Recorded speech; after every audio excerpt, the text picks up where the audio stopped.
So ASD Dads is Fathers of Autistic Children. We started this group because we found that we just needed a little bit more support with our dads who have kids with autism, and just to have like a safe space to tell them all and catch up and see what it's like for other people that are walking the same or similar journey. So that's how it started, and then after doing that we realized like we needed a little bit more events for our kids. So the second part of what we've done with ASD Dads is we started to look at what sort of events could we put on for our families, for our mothers, for our kids, their siblings. So that's basically what we do, is those two parts.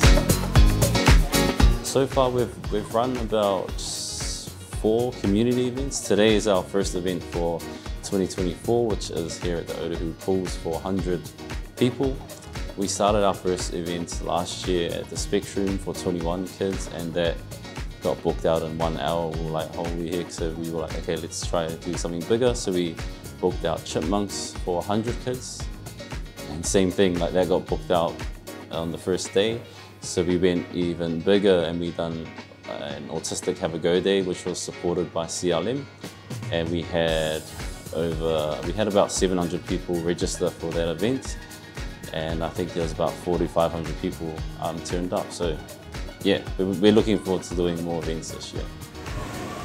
When we put these events on, it's cool for other parents because we all feel like we're not judging each other, or like there's no judgment. If we see like our autistic kids do something, like we can relate to it and understand. But sometimes when our kids do that in a public space, a lot of people that may not understand what autism is can sometimes look at the parents or look at the kids like, oh, your kid's just being naughty, or you should just discipline your kid, opposed to understanding like autism is a disability, and that's just the reality of it. So these events really help us mentally be in public spaces where we don't have to feel like we're being judged or being watched, or we have to apologize for everything our kid does. It's sort of like we all understand, and I feel like our kids understand each other as well.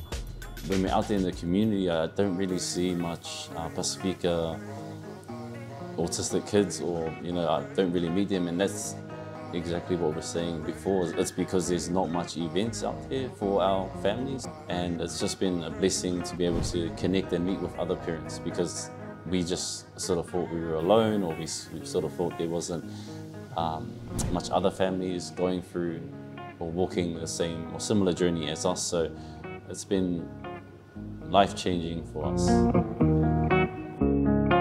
Some big plans this year.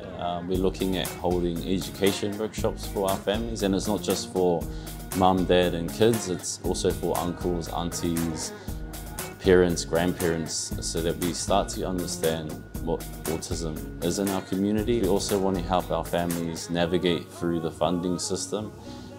Feedback from a lot of our parents is they either got no funding, there's been delays in diagnosis, they just don't understand how to navigate through the system where they can get financial support, and that would help alleviate some of our parents that are just working overtime to try and cater to the needs of our kids, and then also being more consistent with our family events like today.